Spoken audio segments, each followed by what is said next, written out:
Hi there friends, Steve here. Thought I'd come and sit down, have a little bit of a chat. Bit of a reflection, the journey. What I want to share with you, the viewer. How long have you been on my channel? Do you know what I'm doing, I talk a lot about a lot of things in sequence, so that really if you was watching from the beginning you would understand me a lot better later on in videos, things that I'm talking about. But I have to take into consideration that maybe, you haven't got the time, obviously, to watch my archive. And so I have to kind of update and include bits from then, And on my own journey, I discover things, like last year, I just realised, I had a realisation that I'd just been eating from a poison tree, What do I mean by that? It's like watching all of this independent media and all the police violence and all of these events, staged events. You can feel it in your gut. You can feel it making you angry. And I want to win this thing. I want to beat this thing. I want to tidy it up. I want to heal it. I want things to heal. I don't want to make people necessarily responsible and punish them. I just want to heal it. So if there's any form of amnesty to be offered, I'm all with it. So this was my train of thought. Last year's like, wow, the media's like a poison apple. They're showing us video evidence that would get thrown out of court. That video evidence that we see is not admissible in court, to my understanding. I haven't got to see the original, but I know for video evidence to be admissible in court, it needs to be complete, original and undoctored. Complete means that, it has to have sound and vision, and it has to have the full context before and after. So they're showing us non-admissible evidence it's just invalid. And I'm thinking to myself, I can't beat this, I can't beat this. If it's all show, and I fall into the trap of I'm holding you accountable. It was only a show. We was only acting. There's no law against public pantomime. There's no law against not advertising a street theatre. It was only a drill.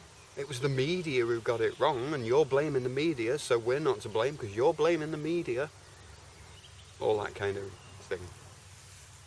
I'm thinking to myself, I want to win. I want to beat the system. I want my argument to be true, not false. So if I'm basing my argument off hearsay, doctored evidence and all of that lot, I'm wasting my time. I might as well just throw that out as being hoax. In fact, I might as well just write the entire visual media as pretty much just wishy-washy, as inadmissible evidence, as non-evidential, as show, including the news. What right? I've said this on all the videos. I'm not going into it.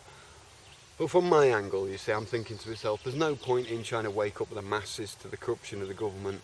Most people know that the government's corrupt. Most people hate all the politicians. Most people know that if they work in hospitals or policemen or whatever, that they know that these places of these institutions have got corruption within them.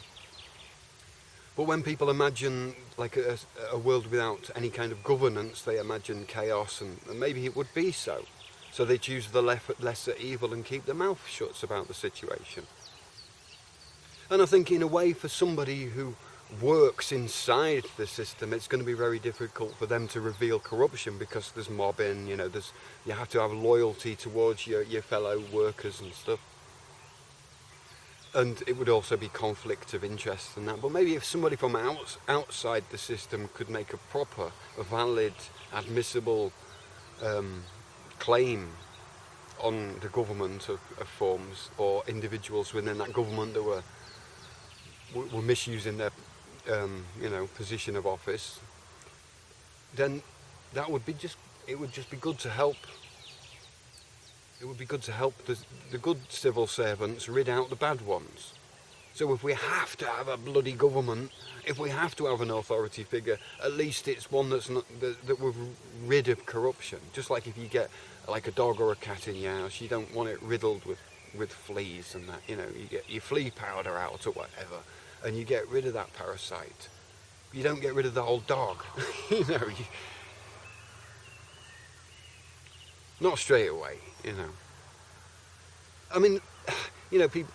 My own personal beliefs is I've got enough belief in you and the majority of people to be good and outnumber the bad people. But I think most people think that everybody else is, tends to be greedy. I often read it, if we didn't have a government, everybody would be greedy. And then I ask the person who's saying that at that time, and they say, no, I wouldn't really steal. I wouldn't hurt anybody. But they say it about everybody else. So it's like maybe we've been watching too much television, or we've been seeing people with an evil eye instead of just seeing them as, everyone's got problems, everyone's occasionally got a mardy face, everybody's like a little bit acidic with their words with each other. Doesn't make anybody greedy, evil, or anything like that. In fact, if somebody's getting angry, especially at like the banking systems or the money, the authorities or anything, that is our full right. I haven't got a real right to get angry with my neighbour for something that's not his fault, but I've got I've got the rights to be angry at a government because they got the fingers in everything. But again, who's government? It's who's accountable? Where's the head of the corpse? We vote that head in. That head can be swapped, so it's a corpse, it's a corporation. It comes from the word body, it's non-living, it's an entity, a state that we give life to, so we give it all of its power and then it misuses that power on us.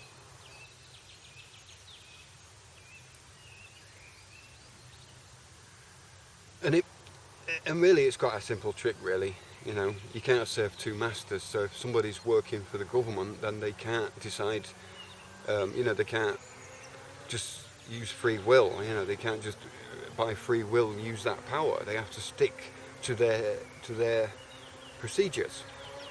Just like a character in a computer text adventure or in a computer game, the programmer has given that character particular qualities, particular abilities, and that character can be multiplied. You can have an army of 700 with exactly the same programming sequence, and that character then would be programmed to respond to the words that you say to it. In a computer game, it's limited, but you would write in, hello, and then the character would say hello back because it would recognise that word.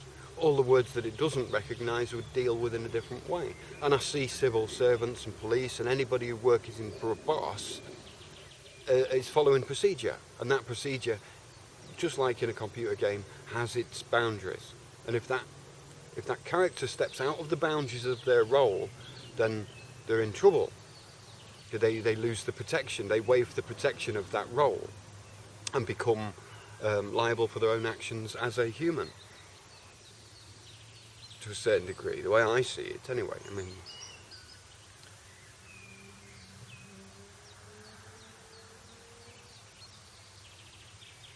It's all about free will, you've got the free will to serve another man, or you've got a free will to save the universe, to save everything, but you can't save yourself.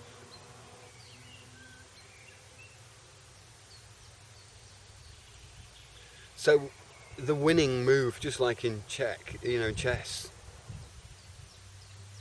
it's a complicated move, and it's so easy to get everybody to go down all of these myths about the legal fiction and the name and the birth certificate and consent to the government and what applies and doesn't apply. I get it. I think to myself that there's a bit of a distraction happening to make us get the wrong answers. But we're not that stupid. We're getting there. We're starting to dig through. People are noticing now that a lot of the media events are staged,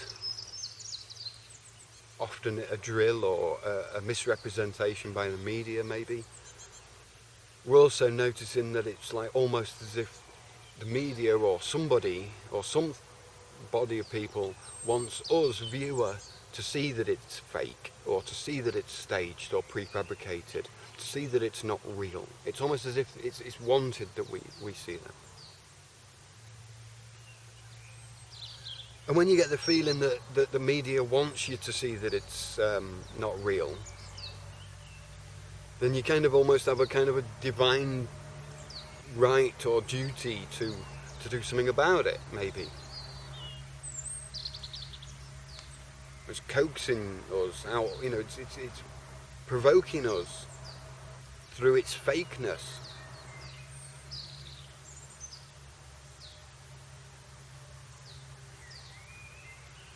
So do we want to fall into that trap of believing a staged event to be something what it's not?